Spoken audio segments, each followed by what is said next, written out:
पुस्तक का नाम आध्यात्मिक काम विज्ञान, पंडित श्रीराम शर्मा आचार्य जी द्वारा लिखित पुस्तक का हम स्वाध्याय कर रहे हैं। ऑडियो 6, प्रकृति की प्रेरणा, सदाचार भरी आत्मीयता।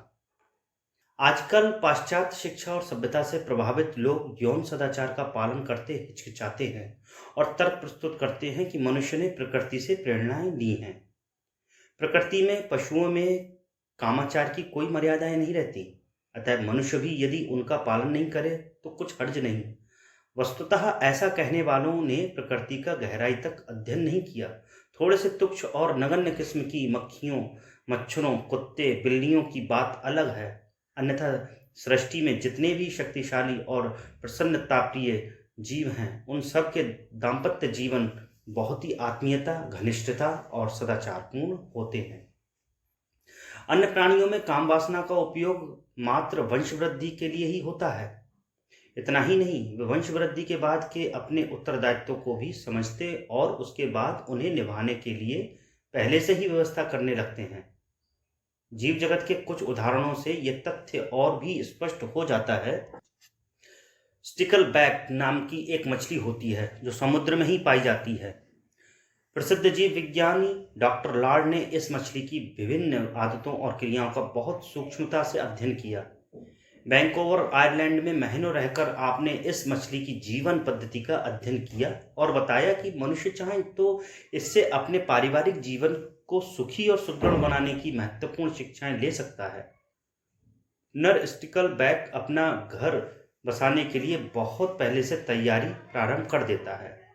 सबसे पहले सारे समुद्र में घूम घूम कर वह कोई ऐसा स्थान ढूंढ निकालता है जहां पर पानी ना बहुत तेजी से बह रहा हो और ना बहुत धीरे, जगह शांत हो, वहां हर किसी का पहुंचना भी संभव ना हो।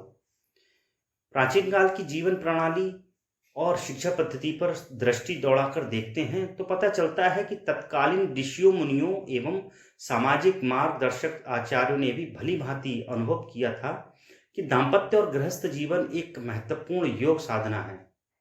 उसके लिए आवश्यक तैयारियां ना की जाएं तो लोगों के वैयक्तिक जीवन ही नहीं, पारिवारिक और सामाजिक व्यवस्थाएं भी लड़खड़ा सकती हैं। जीवन के प्रथम 25 वर्ष ब्रह्मचर्य पूर्वक रहकर विद्याध्ययन करने और पाठ्यक्रम में धार्मिक, आध्यात्मिक, नैतिक, सांस्कृतिक विषयों के समावेश के पीछे एकमात्र उद्देश्य और रहस्य यही था कि आने वाले जीवन और जिम्मेदारियों को वहन करने के लिए शारीरिक, मानसिक, बौद्धिक, चारित्रिक त्रुटि न रह जाए। पूर्ण तैयारी कर लेने के फलस्वरूप ही उन दिनों के दाम्पत्य जीवन, पारिवारिक और सामाजिक संगठन, प्रेम, मैत्री, करुणा, दया, क्षमा, उदारता आदि सुख, संतोष और स्वर्गीय परिस्थितियों से भरे पूरे रहते थे।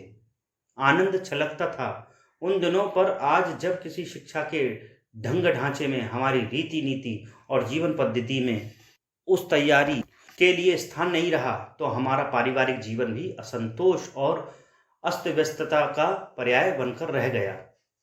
मनुष्य भूल कर सकता है, पर सृष्टि के सैकड़ों जीव जंतुओं की तरह स्टिकलबैक मछली यह भूल कभी नहीं करती। जैसे उसे प्रकृति से यह प्रेरणा मिली हो कि वह अपनी जीवन पद्धति द्वारा मनुष्य को सिखाए और समझाए कि जो आनंद पहले से तैयारी किए हुए दाम्पत्य जीवन में है, वह चाहे जैसे गृहस्थ बसा लेने में नहीं है। यह सारा उत्तरदायित्व पति का है कि वह सचमुच समुचित व्यवस्थाएं स्वयं जुटाएं। अपनी तैयारी में कोई त्रुटि ना हो तो पत्नियों की ओर से पूर्ण सहयोग और समर्थन ना मिले, ऐसा कभी हो ही नहीं सकता। इस मछली की तरह तैयार किए हुए नर दाम्पत्य जीवन का ऐसा आनंद पाते हैं कि उन्हें ना तो स्वर्ग की कल्पना होती है और ना मुक्ति की ही। वे इसी जीवन में स्वर्ग सौभाग्य प्राप्त करते हैं। तत्परता पूर्वक ढूंढे खोज के बाद जब उपयुक्त स्थान मिल जाता है, तब स्टिकलबैक पत्नी के लिए सुंदर घर बनाने की तैयारी करता है। इसके लिए उस बेचारे को कितना परिश्रम करना पड़ता है, ये बात अपने माता पिता की पीठ पर चढ़े विवाह की कामना करने वाले युवक भला क्या समझेंगे।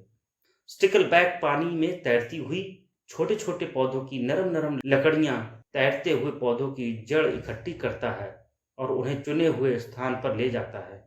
विवाह के शौकीन स्टिकल को पहले खूब परिश्रम और मजदूरी करनी पड़ती है। अपने शरीर से वह एक प्रकार का लसलसा पदार्थ निकालता है और एकत्रित सारी वस्तुओं को उसी में चिपका लेता है ताकि उसका इतना परिश्रम व्यर्थ ना चला जाए। उसने जो लकड़ियां एकत्रित की हैं वह अपने स्थान तक पहुंच जाएं। स्टिकलबैक पूरे आत्मविश्वास के साथ काम करता है। एकत्रित सामान मजबूती से चिपक गया है, इसका विश्वास करने के लिए वह अपने शरीर को फड़फड़ाता हुआ नाचता है, जैसे उसे परिश्रम में आनंद लेने की आदत हो। जब एक बार विश्वास हो गया कि सामान गिरेगा नहीं, तब आगे बढ़ता है और पूर्व निर्धारित स्थान पर उसे इस सामान से मकान बनाता है। शरीर का लसलसा पदार्थ यहाँ सीमेंट का काम करता है और लाई हुई लकड़ियां ईंट पत्थरों का। आगंतुक वधू के लिए महल बनाकर एक बार वह उसे घूम घूम कर देखता है। लगता है अभी वैभव में कुछ कमी रह गई। फिर वह रेत के बारीक टुकड़े मुख में भरकर लाता है और मकान के फर्श पर बिछाता है। कोठरी में कहीं टूट फूट की गुंजाइश तो हो तो उसे ठीक करता है। सारा मकान सुसज्जित हो जाने के बाद ही उसे संतोष होता है। जब सारी तैयारियां पूर्ण हो जाती हैं, तब वह स्वयं मादा की खोज में निकलता है। उसे दहेज और लेन देन की आवश्यकता नहीं, क्योंकि वह जानता है नारी नर की अपनी आवश्यकता भी है। इसलिए प्रिय वस्तु को भरपूर स्वागत और सम्मान अपनी ओर से ही क्यों ना दिया जाए। वह मनुष्यों की तरह का दंभ और पाखंड प्रदर्शित नहीं करता। उपयुक्त पत्नी मिल जाने पर वह उसे घर लाता है। पत्नी कुछ दिन में गर्भावस्था में आती है, तब वह उसे घूमने को भेजता रहता है और घर और अंडों की देखभाल तब वह स्वयं ही करता है। यह उनके भोजन आदि का प्रबंध ही नहीं करता, वरन सुरक्षा के लिए दरवाजे का कड़ा पहरा भी रखता है। मिस्टर फ्रैंक बैकलैंड ने इसकी कर्मठता का वर्णन करते हुए लिखा है कि मकान में थोड़ी सी भी गड़बड़ी हो तो यह उसे तुरंत ठीक करता है। स्टिकलबैक अपने बच्चों और पत्नी के पालन का उत्तरदायित्व पूरी सूझबूझ समझ के साथ निभाता है। वह इन्हें पर्दे में नहीं रखता। पर्याप्त ऑक्सीजन मिलती रहे, इनके लिए वह अपने मकान में 2 दरवाजे रखता है। इससे वहां के पानी में बहाव बना रहता है और ताजी ऑक्सीजन मिलती रहती है। यदि बहाव रुक जाए तो वह तुरंत शरीर फड़फड़ाकर बहाव पैदा कर देता है, जिसके रुके हुए पानी की गंदगी प्रभावित ना कर पाए। स्टिकलबैक का जीवन कितना कलात्मक और सुरुचिपूर्ण है। इधर बच्चे निकलने लगे, उधर उसने मकान की ऊपरी भाग छत को अलग करके एक बढ़िया झूला तैयार किया। मनुष्यों की तरह गुमसुम का जीवन उसे पसंद नहीं। झूला बनाकर उसमें बच्चों को भी झुलाता है और पत्नी को भी। स्वयं उस क्षेत्र में परेड करता रहता है, जिससे उसके आनंद और खुशहाली की अभिव्यक्ति होती है। पर दूसरे दुश्मन डर कर भाग जाते हैं। जैसे कला प्रिय और सुरुचिपूर्ण सदगृहस्थ से अवगुण दूर रहने से अशांति पास नहीं आती। बच्चे झूला छोड़कर इधर उधर भागते हैं तो वह उन्हें बार बार झूले में डाल देता है। जब तक बच्चे स्वयं समर्थ ना हो जाएं, वह उन्हें आवारागर्दी और कुसंगति में नहीं बैठने देता। अपनी रक्षा करने में जब वे समर्थ हो जाते हैं, तभी उन्हें जाने और नया संसार बनाने की अनुमति देता है। स्टिकलबैक की तरह मनुष्य का पारिवारिक जीवन की भी तैयारी, उद्देश्य और सुरुचिपूर्ण होता। पतिव्रत ही नहीं, पत्नी व्रत का ध्यान रखा गया होता तो सामाजिक जीवन हंसता खिलखिलाता हुआ होता। शेरनी 108 दिन में प्रसव करती है। उसके बाद वह प्रथम 2 वर्ष तक, जब तक कि बच्चे बड़े ना हो जाएं और समर्थ ना बन जाएं, उन्हीं के पोषण व प्रशिक्षण में व्यस्त रहती है। सहवास की इच्छा ना होने पर भी वह उसे टालती रहती है और बच्चों के बड़े हो जाने पर ही पुनः गर्भ धारण करती है। इस तरह के उदाहरण से भावनाओं की गंभीरता का पता चलता है। इसके विपरीत आचरण स्वभाव का हल्कापन है। भावनाओं का अर्थ केवल मात्र झुकना नहीं, अपितु अपनी समीक्षा बुद्धि को जागृत रखते हुए तो पवित्र रसास्वादन मर्यादा जन्य है। उसे पूरा करने में अपनी संपूर्ण निष्ठा का परिचय देना है। कीवी, शुतुरमुर्ग और पेंगुइन आदि पक्षियों के विस्तृत अध्ययन करने के बाद चार्ल्स डार्विन ने लिखा है, इन पक्षियों का गृहस्थ और पारिवारिक जीवन बड़ा संतुलित, समर्पित और चुस्त होता है। नर-मादा आपस में ही नहीं, बच्चों के लालन पालन में भी बड़ी सतर्कता, स्नेह और बुद्धि कौशल से काम लेते हैं। मनुष्य जाति की तरह इनमें भी परिवार के पालन पोषण का अधिकांश उत्तरदायित्व नर पर रहता है।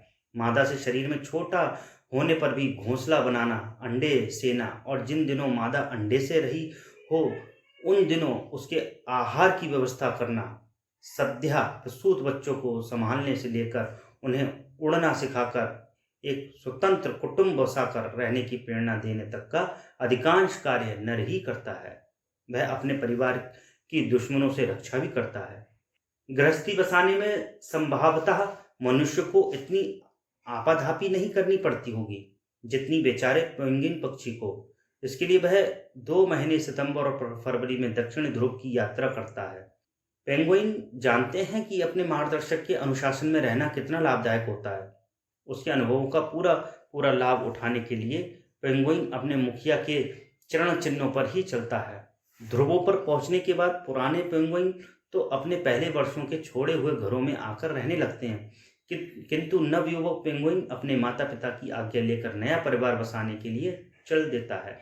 उसकी सबसे पहली आवश्यकता एक योग्य पत्नी की होती है। वह ऐसी किसी मादा को ढूंढता है जिसका विवाह ना हुआ हो। अपनी विचित्र भाव भंगिमा और भाषा में वह मादा को से संबंध से मांगता है। मनुष्य यह है जो जीवन साथी का चुनाव करते समय गुणों का ध्यान न देकर केवल धन और रूप लावण्य को अधिक महत्व देता है, पर पेंगुइन यह देखता है कि उसका जीवन साथी क्या उसे सुदृढ़ साहचर्य प्रदान कर सकता है। संबंध की याचना वह स्वयं करता है, ऐसे नहीं। उसे मालूम है कि जीवन में धर्म पत्नी का महत्व है, इसलिए पत्नी को खुश करके संबंध की याचना करता है। पत्नी की प्रसन्नता भी सुंदर चिकने पत्थर होते हैं, सो नर उसे चोंच में दबाकर उसे सुंदर सा कंकड़ लेकर मादा के पास जाता है। मादा कंकड़ देखकर उसके गुणी, पुरुषार्थी एवं श्रमजीवी होने का पता लगाती है। यदि उसे नर पसंद आ गया तो वह अपनी स्वीकृति देगी, अन्यथा चोंच मारकर उसे भगा देगी।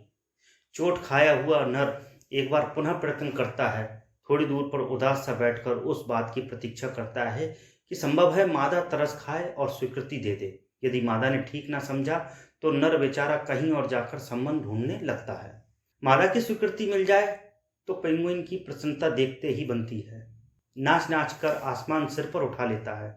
मादा को पता होता है गृहस्थ परिश्रम से चलते हैं, इसलिए वह नर को संकेत देकर घर बनाने में जुट जाती है।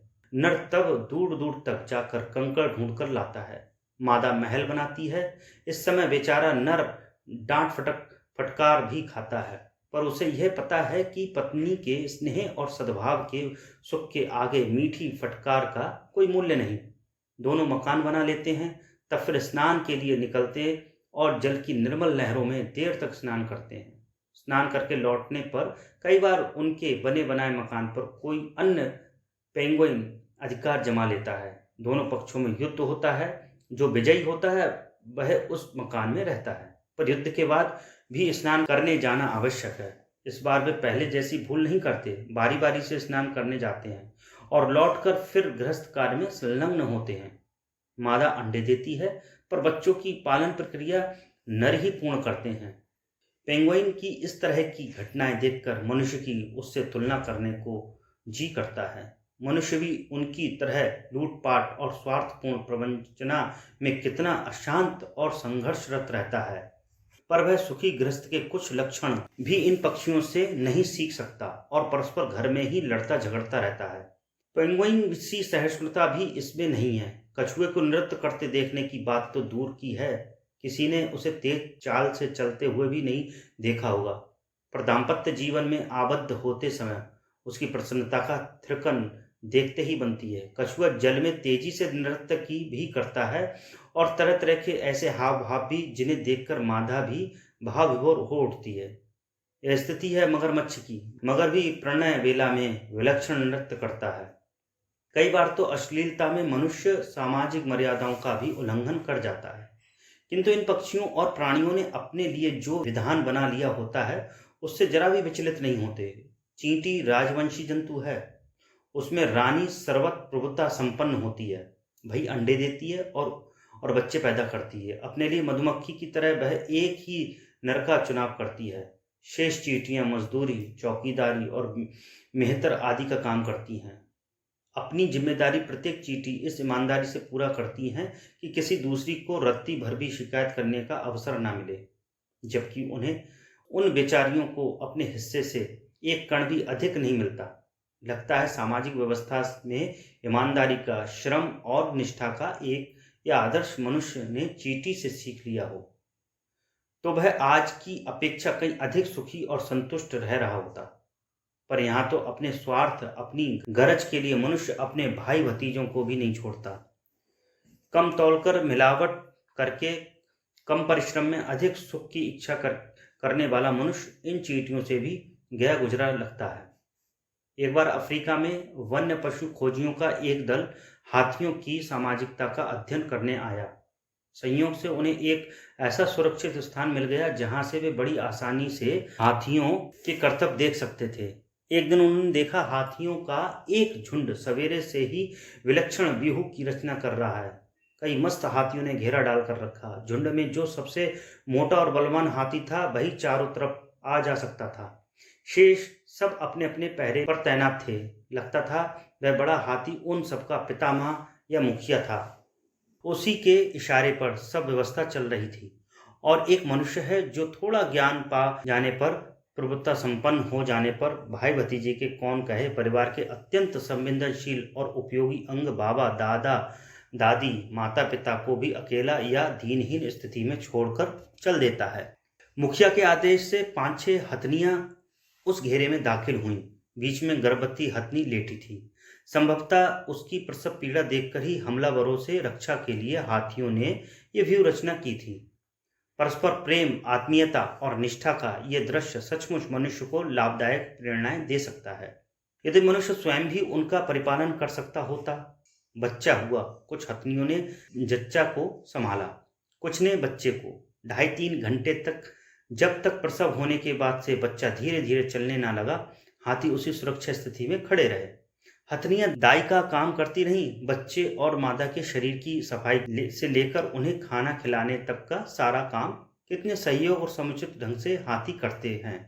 यह मनुष्य को देखने, सोचने, समझने और अपने जीवन में भी धारण करने के लिए अनुकरणीय है। पेंगुइन पक्षी बच्चों पर कठोर नियंत्रण रखते हैं। बड़े बूढ़ों के नियंत्रण के कारण बच्चे थोड़ा भी इधर उधर नहीं जा सकते। जब शरीर और दुनियादारी में भी चुस्त और योग्य हो जाते हैं तो फिर स्वच्छंद विचरण की आज्ञा भी मिल जाती है। जबकि मनुष्य ने बच्चे पैदा करना तो सीखा, पर उनमें से आधे भी ऐसे नहीं होते हैं जो संतान के प्रति अपने उत्तरदायित्वों का निर्वाह इतनी कड़ाई से करते हों। अधिकांश तो ये समझना भी नहीं चाहते कि बच्चों को किस तरह योग्य नागरिक बनाया जाता है। थोड़ी भी परेशानी आए तो मनुष्य अपने उत्तरदायित्वों से कतराने लगता है। किंतु अन्य जीव अपने गृहस्थ कर्तव्यों का पालन कितनी निष्ठा के साथ करते हैं, ये देखना हो तो अफ्रीका चलना चाहिए, जहां कीवी नाम का एक पक्षी पाया जाता है। कामाचार को वह अत्यंत सावधानी से बरतता है ताकि उसे कोई देख ना ले। काम संबंधी मर्यादाओं को ढीला छोड़ने का ही प्रतिफल है कि आज सामाजिक जीवन में अश्लीलता और फूहड़पन का सर्वत्र जोर है। कीवी को यह बात ज्ञात है और वह अपने वंश को सदैव सदाचारी देखना चाहता है। इसलिए सहवास भी वह बिल्कुल एकांत में और उस विश्वास के साथ करता है कि वहां उसे कोई देखेगा नहीं।